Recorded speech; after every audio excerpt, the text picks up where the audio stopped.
నమస్కారం. ఈరోజు మనం పరీక్షా పే చర్చ 2026 కార్యక్రమం గురించి కొంచెం లోతుగా పరిశీలించబోతున్నాం. మన ముందు దీనికి సంబంధించిన ఒక రిజిస్ట్రేషన్ గైడ్ ఉంది. చూడటానికి ఇది కేవలం ఒక వెబ్సైట్ ఫారం ఎలా నింపాలి అని చెప్పే డాక్యుమెంట్లా కనిపిస్తుంది. కాని మనం ఈరోజు చేయబోయేది అది కాదు. ఈ సింపుల్ రిజిస్ట్రేషన్ ప్రక్రియ వెనుక ఉన్న ఆలోచనేంటి? దాని నిర్మాణం ఎలా ఉంది?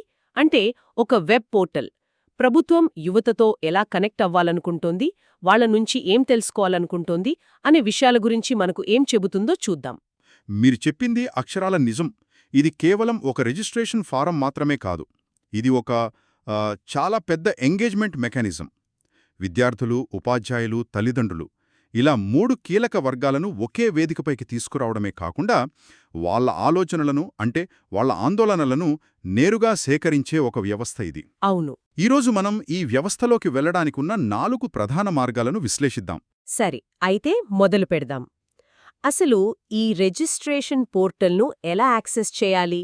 మన దగ్గరున్న ఆధారం ప్రకారం దీనికి కొంచెం చుట్టూ తిప్పి వెళ్లే మార్గం సూచించారు. అవును. నేరుగా ప్రభుత్వ వెబ్సైట్ కాకుండా గూగుల్లో అమరావతి టీచర్స్ అని వెతకమంటున్నారు. అవును, amravatiteachers.com సైట్ తెరమని ఉంది. ఆ సైట్లో పరీక్షా పే చర్చ 2026 రిజిస్ట్రేషన్ లింక్ అని ఉంటుందట. ఇది కొంచెం వింతగా అనిపించట్లేదా? ఉండొచ్చు.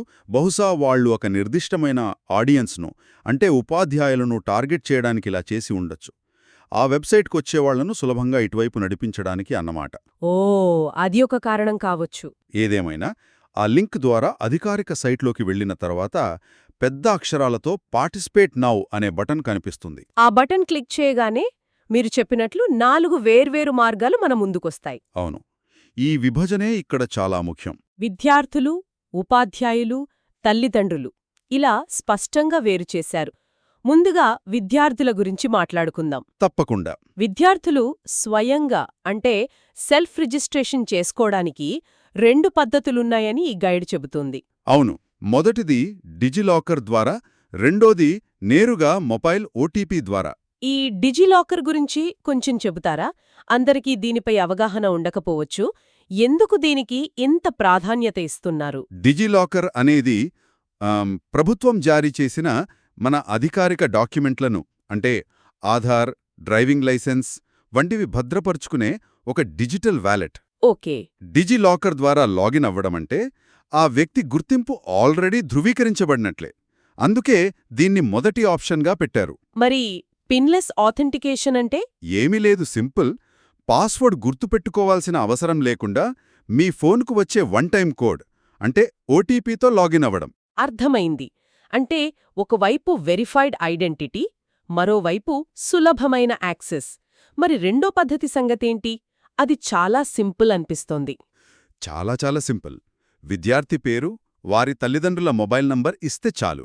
లాగిన్ విత్ ఓటీపీ మీద క్లిక్ చేయగానే వాళ్ల ఫోన్కి ఓటీపీ వస్తుంది. అంతే. ఆ ఓటీపీ ఎంటర్ చేసి లాగిన్ అయిపోవచ్చు. డిజిలాకర్తో సంబంధం లేదు. అంటే దాదాపు అందరికీ అందుబాటులో ఉండేలా డిజైన్ చేశారన్నమాట. సెక్యూరిటీతో పాటు యాక్సెసిబిలిటీకి కూడా ప్రాధాన్యత ఇచ్చారని స్పష్టంగా తెలుస్తోంది. ఖచ్చితంగా. ఇక లాగిన్ అయిన తర్వాత ఒక ఫామ్ నింపాలి. అందులో పేరు, తరగతి, పాఠశాల వివరాలు వంటి సాధారణ సమాచారం ఉంటుంది. ఓకే. కానీ ఇక్కడి నుండే అసలు విషయం మొదలవుతుంది. ఈ ఫామ్ నింపడమనేది కేవలం మొదటి అడుగు మాత్రమే. అవును, ఇక్కడే నాకు చాలా ఆసక్తికరంగా అనిపించింది. ఫామ్ నింపాక విద్యార్థులు 5 బహుళైచ్ఛిక ప్రశ్నలకు సమాధానం ఇవ్వాలి. అవును. ఆ తర్వాత అత్యంత ముఖ్యమైనది, ప్రధానమంత్రి గారిని అడగడానికి 500 అక్షరాలకు మించకుండా ఒక ప్రశ్నను పంపించాలి. వాళ్లను ఇందులో భాగం చేస్తున్నారు. మీరు పాయింట్ను పట్టుకున్నారు. ఇది ఒక భారీ డేటా సేకరణ ప్రయత్నం. ప్రతి విద్యార్థిని ఒక ప్రశ్న అడగమని కోరటం ద్వారా వాళ్ళు దేశవ్యాప్తంగా విద్యార్థుల ఆందోళనలు, వాళ్ల భయాలు, ఆశయాలపై ఒక భారీ సర్వే నిర్వహిస్తున్నారన్నాడ. ఓ, అంటే ఇది కేవలం ఆ టీవీ కార్యక్రమంలో అడిగే కొన్ని ప్రశ్నల కోసం కాదంటారా? అస్సలు కాదు. అంటే వేదికపైకి వచ్చే 10 ప్రశ్నల కన్నా తెరవెనుక సేకరించే కొన్ని లక్షల ప్రశ్నలలోనే అసలైన సమాచారం దాగి ఉందని మీరంటున్నారు.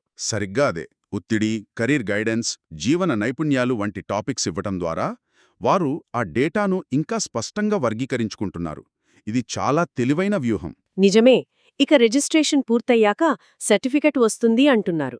ఇది వాళ్లకొక ప్రోత్సాహకం లాంటిది. అవును, ఒక చిన్న రివార్డ్ లాంటిది.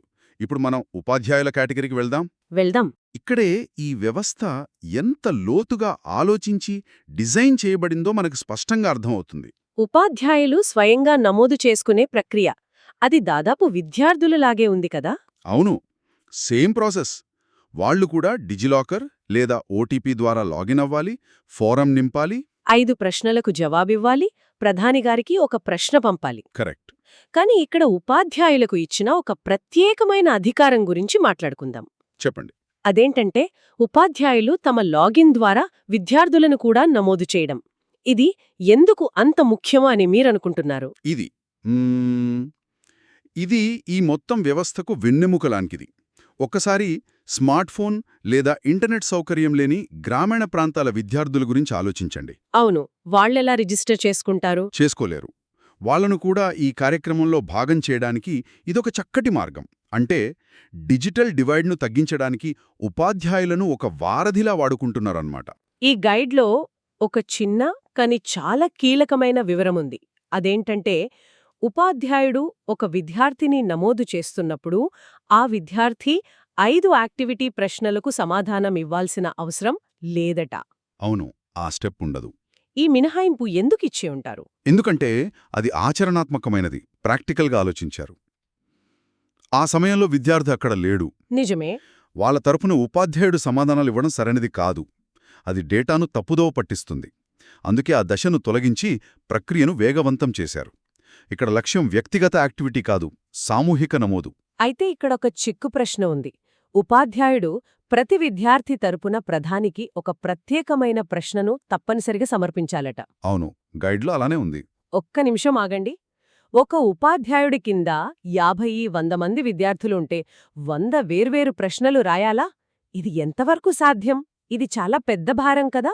మీరు చాలా చాలా ముఖ్యమైన పాయింట్ను లేవనెత్తారు. గైడ్ ప్రకారమైతే ఇది తప్పనిసరి, కాని ఆచరణలో ఇది దాదాపు అసాధ్యం.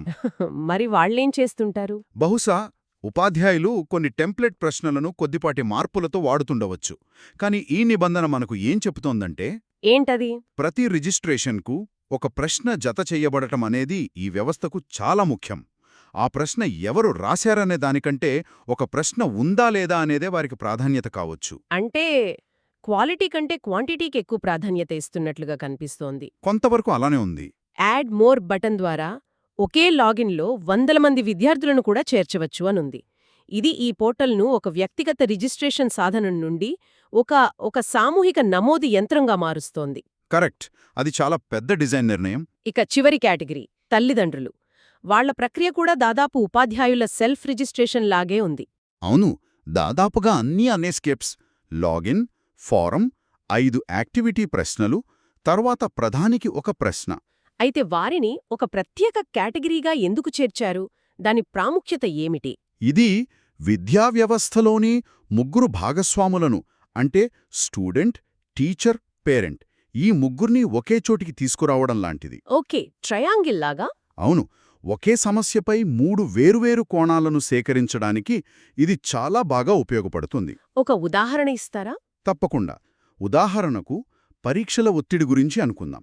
విద్యార్థి తన భయాన్ని పంచుకోవచ్చు. సరే. ఉపాధ్యాయుడు సిలబస్ ఒత్తిడి గురించి టైం సరిపోవట్లేదని అడగవచ్చు. మరి తల్లిదండ్రులు ఏ కోచింగ్ సెంటర్లో ఫీజుల గురించో లేదా పిల్లల ఆరోగ్యం గురించో ఆందోళన వ్యక్తం చేయవచ్చు. ఓ, అర్థమైంది. అంటే ఒకే అంశంపై ఇలా 3 రకాల దృక్కోణాలను సేకరించడం ద్వారా సమస్య మూలాలను మరింత లోతుగా అర్థం చేసుకోవచ్చన్నమాట. సరిగ్గా అదే. అంటే మొత్తం మీద చూస్తే ఈ పరీక్షా పేచా రిజిస్ట్రేషన్ అనేది కేవలం ఒక కార్యక్రమానికి హాజరయ్యే ప్రక్రియ కాదు. అస్సలు కాదు. ఇది చాలా జాగ్రత్తగా రూపొందించిన ఒక వ్యవస్థ. ఎక్కువ మందిని చేర్చుకోవడానికి వీలుగా డిజైన్ చేయబడింది. డిజిటల్ అంతరాలను తగ్గించడానికి మార్గాలున్నాయి. అవును. అన్నింటికంటే ముఖ్యంగా ఇది ఒక ప్రశ్న జవాబుల సెషన్ ముసుగులో ఉన్న ఒక భారీ డేటా సేకరణ యంత్రాంగం. ఖచ్చితంగా.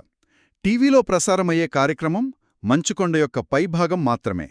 అసలైన విలువ అంతా ఆ సేకరించిన లక్షలాది ప్రశ్నలలో, ఆ డేటాలోనే ఉంది. ఇది మనల్ని మన చివరి ఆలోచనకు తీసుకువస్తుంది. ఈ కార్యక్రమం గురించి ఆలోచించేటప్పుడు మనమందరం వేదికపై అడిగే ప్రశ్నల గురించే ఆలోచిస్తాం. కాని అసలు కథ అక్కడ లేదనిపిస్తోంది. అవును. అందుకే మా తుది ఆలోచన ఇది. వేదికపై అడగని ఆ లక్షలాది ప్రశ్నల సంగతేంటి? హ్మ్. ఆ భారీ డేటా సెట్ను విశ్లేషిస్తే ఎలాంటి నమూనాలు, ఎలాంటి ప్యాటర్న్స్ బయటపడతాయి? మంచి ప్రశ్న. దేశంలోనే వివిధ ప్రాంతాలు, వివిధ విద్యా బోర్డులు లేదా వివిధ వయస్సుల విద్యార్థుల నిర్దిష్ట ఆందోళనలను మనం మ్యాప్ చేయగలమా? అంటే విద్యా వ్యవస్థలోని నిజమైన ఒత్తిళ్ల కథ ప్రధానిగారిచ్చే సమాధానాలలో కాకుండా బహుశా మొదట అడిగిన ఆ లక్షలాది ప్రశ్నలలోనే దాగి ఉందేమో. ఒక్కసారి ఆలోచించండి.